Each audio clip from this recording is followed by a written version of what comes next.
Pessoal, hoje vamos estar conversando um pouquinho sobre o tecido nervoso, algumas características funcionais e celulares também histológicas sobre esse tão nobre tecido, né, tão complexo que a gente tem tanta propriedade descrita, infinitas ainda não conhecidas pelo ser humano e temos a incapacidade de memória para guardar todas as funções que o sistema nervoso possui, as que a gente já conhece, né? Fora as que a gente ainda não conhece.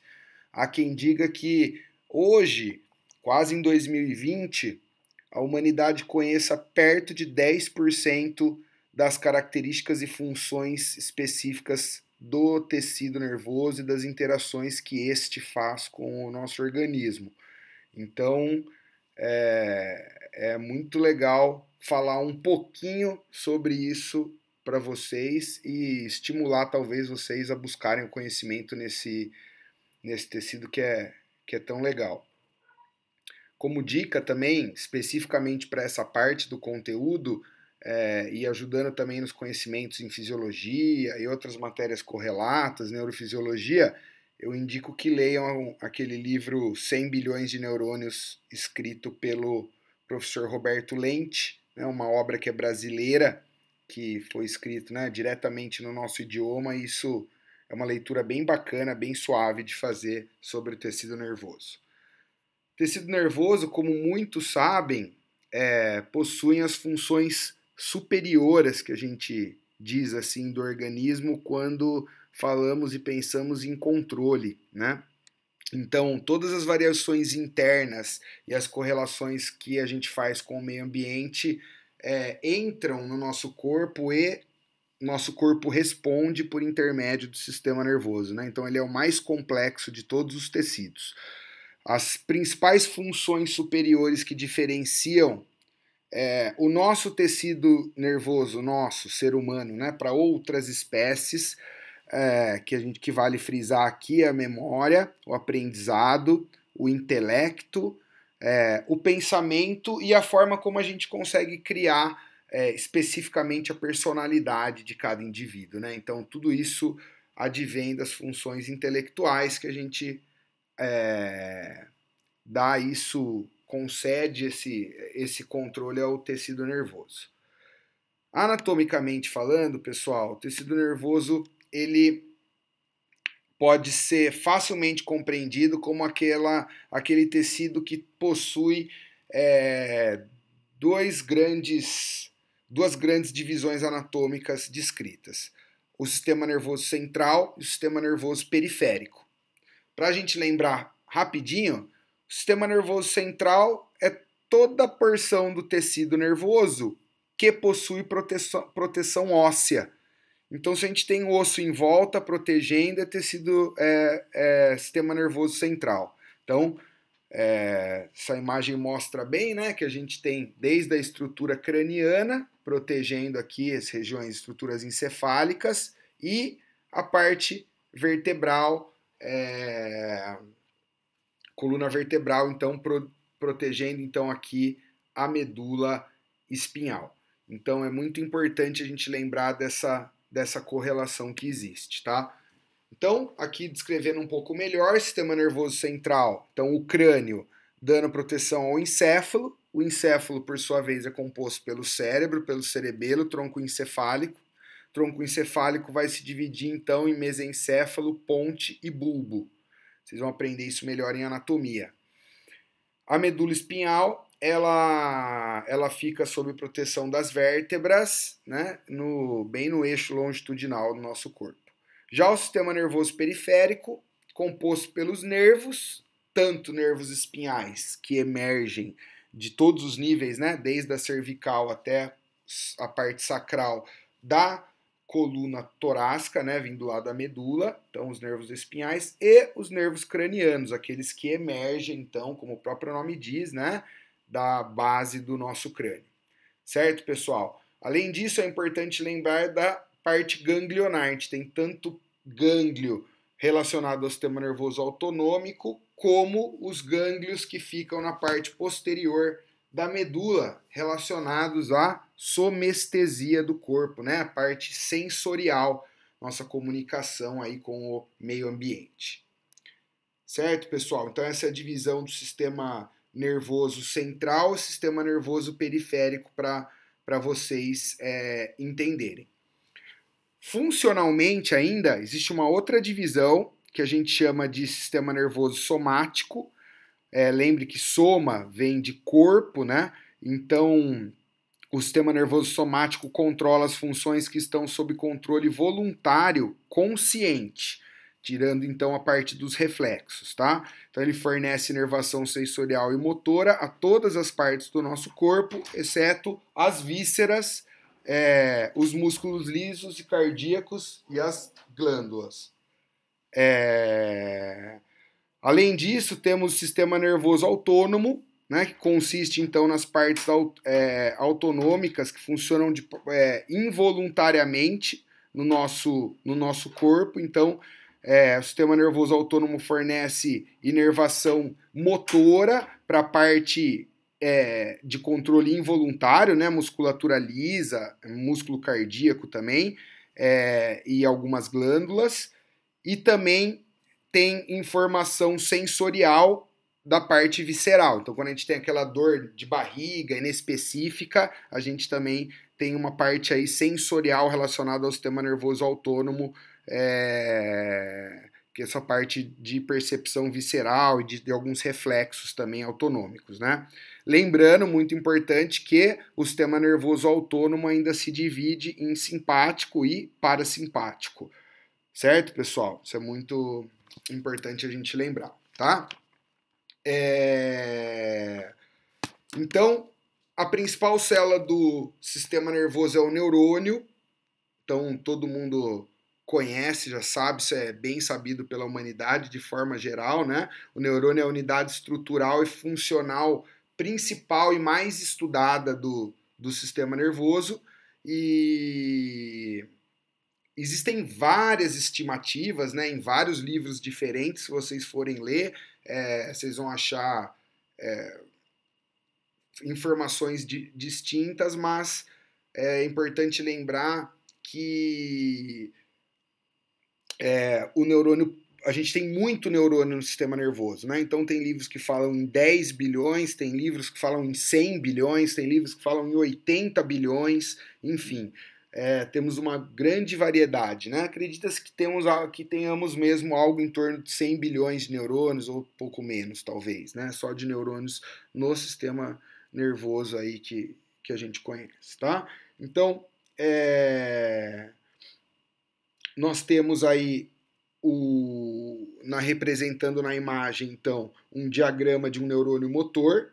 O corpo da célula nervosa, os dendritos e a porção proximal do axônio estão dentro aí do sistema nervoso central, né? Então, se esse aqui é um motoneurônio, certo? A gente pode ver aqui embaixo o músculo esquelético, ele parte da medula espinhal, que está no sistema nervoso central, e segue rumo, né, fora daqui do sistema nervoso central, já na periferia, até o tecido-alvo, nesse caso aqui, uma fibra de tecido muscular estriado esquelético, que a gente tem comando voluntário, né? Então, é muito importante a gente lembrar das composições que a gente tem no neurônio. Então, o centro trófico de um neurônio, aqui representado em amarelo na imagem, a gente consegue ver, isso aqui é o corpo celular, pessoal, onde tem o núcleo e os corpúsculos de início, representando aí toda a função ribossômica do neurônio, né? Importante na produção de síntese proteica, para síntese e produção de neurotransmissores, enfim.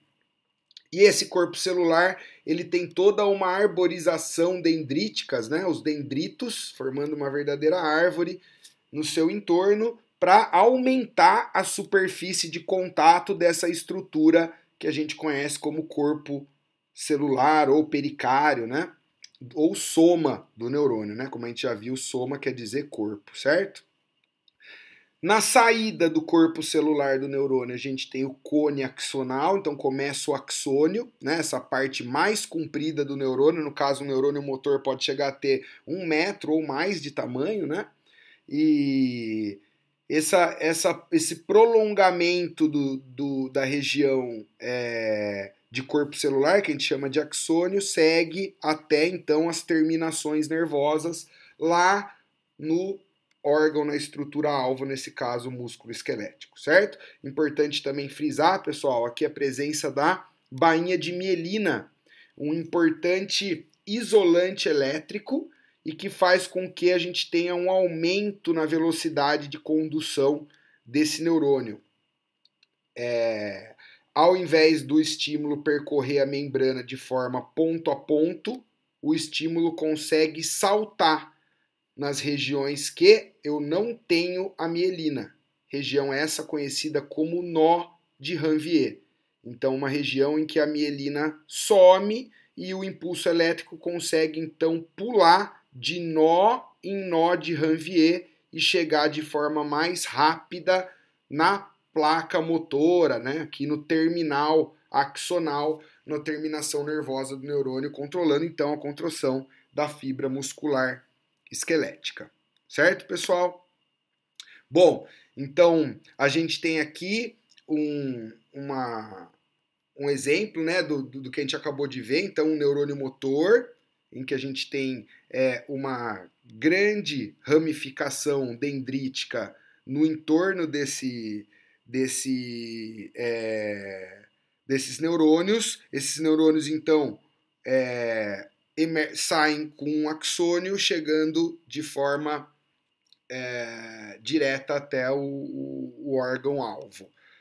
Temos também aqui no exemplo o neurônio do sistema nervoso autônomo, né? Um neurônio que a gente considera aqui multipolar, ou seja, ele tem várias comunicações, como o motor, né?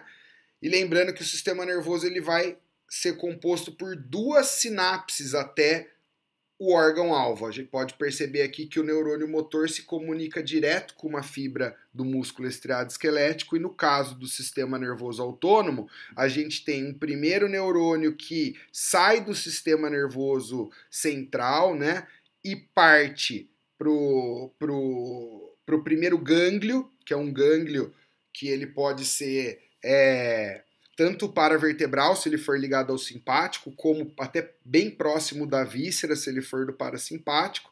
E aí, de novo, outro neurônio, né, autonômico, conectando, então, essa primeira região aqui de sinapse com o órgão-alvo, no caso aqui o músculo liso, certo?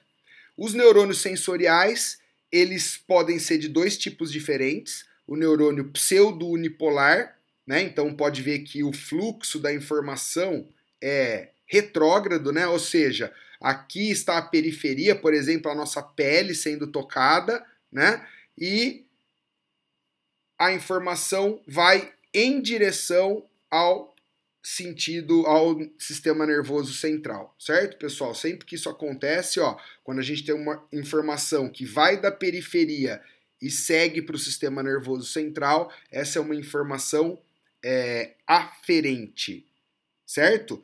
Então, é muito importante isso.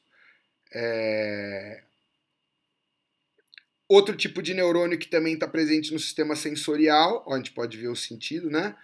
É o neurônio bipolar. Então, se a gente pegar aqui, pseudo-unipolar, porque parece que a gente tem uma única fibra aqui que passa, né, tangencia o corpo celular do neurônio.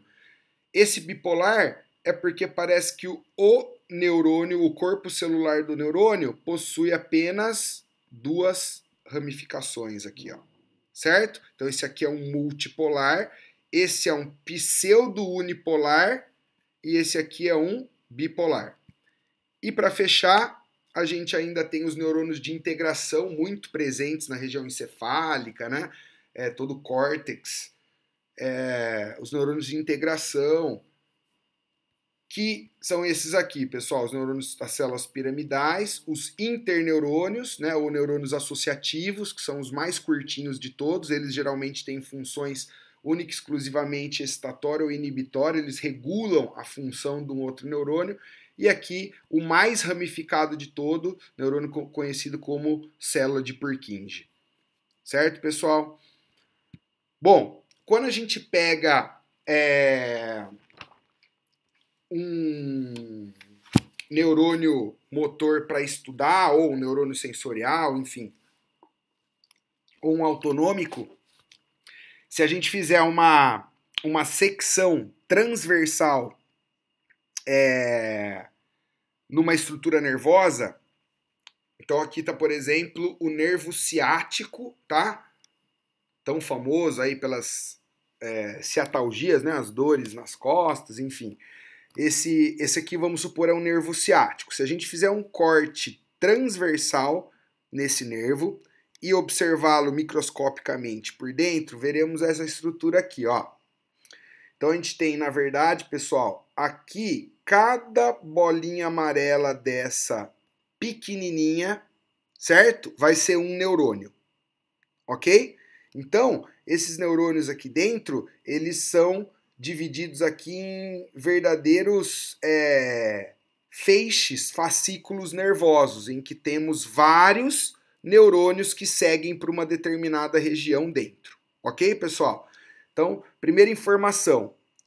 Dentro, separando cada neurôniozinho, a gente vai ter o endoneuro. O endoneuro é uma parte de tecido conjuntivo que separa cada neurônio dentro do seu feixe nervoso. Ok? Em volta do feixe nervoso, eu tenho outra membrana de tecido conjuntivo que eu chamo de perineuro, né? E aí, encobrindo vários fascículos ou vários feixes nervosos, eu tenho o epineuro, a camada mais espessa de tecido conjuntivo que recobre o sistema nervoso periférico, e que é importante porque contém os vasos sanguíneos que vão inervar os próprios neurônios, né? Isso é muito importante, pessoal, chamada de vasa nervorum, né? Então um capilar, são vasinhos muito pequenos que estão presentes na parede da nossa inervação e que possuem essa função muito importante de nutrir, certo? Esses elementos. Ok, pessoal? Então aqui a gente pode ver, né, como é um nervo ciático, é um nervo misto. Dentro do nervo ciático a gente tem neurônios que vão ser sensoriais, certo? Que vão dar sensibilidade dolorosa, sensibilidade tátil, sensibilidade térmica, enfim, toda essa o jeito como que nosso corpo explora o meio ambiente, né? E teremos também neurônios motores, motoneurônios, que a gente já viu na imagem anterior, tá? E neurônios neurônios motores, motoneurônios, né? E neurônios do sistema nervoso autônomo. Então, por isso que a gente fala que um nervo, que nem o ciático é um nervo, o braquial é outro nervo, o radial, esses nervos têm costume de ser chamado de nervo misto, justamente porque dentro deles nós encontramos várias fibras nervosas com funções diferentes. Certo, pessoal? Bom, histologicamente falando, aqui eu tenho uma representação, né, um corte histológico, uma fotomicrografia de células nervosas, e a gente consegue ver, né, nesse caso, uma região do corno ventral da medula espinhal, ou seja, o corno anterior, né? O corno anterior, a gente vai aprender mais para frente, é o corno relacionado à movimentação, a parte motora da medula, ok? Então nós temos aqui bem nítido para vocês o corpo celular de um neurônio, ok? Ou pericário, ou soma do neurônio, tanto faz. Eu sei que esse aqui é um neurônio motor pela região que ele está presente. Corado aqui com o corante azul de toluidina, eu consigo ver muito bem corado quem? Os corpúsculos de início, mostrando realmente a importância dos ribossomos nos neurônios, ok, pessoal? E eu tenho, então, toda a saída nervosa, né? Aqui as ramificações que esse neurônio faz, eu consigo visualizar. Tenho todo tecido de suporte e eu consigo ver também aqui na periferia, pessoal, em várias regiões, o que a gente chama de células da glia, certo? Então, ou neuróglias, a gente vai estudar isso mais à frente. A gente achava que o tecido nervoso, bem lá atrás, era composto só por neurônio. E isso, a gente tem vários outros tipos de célula presentes no tecido nervoso, que serão estudadas posteriormente com mais profundidade, que dão tanto suporte para o neurônio, como são muito importantes para a homeostasia do tecido nervoso em si. Ok, pessoal? Então, eu queria que vocês tivessem essa noção aí de um pouquinho aí sobre o tecido nervoso, uma introdução bem assim, en passant, né, para a gente poder conversar depois. Eu agradeço toda a atenção e peço aí para quem gostou do videozinho aí, dá um like, ok? Caso tenha alguma dúvida, pode deixar aqui embaixo no YouTube mesmo que a gente sana. Só lembrando, as imagens dessa aula, devo toda referência ao Ross e ao Paulina, né, o Histologia, Texto e Atlas, da 6ª edição. Então, o Michael Ross, um livro excelente de histologia, certo?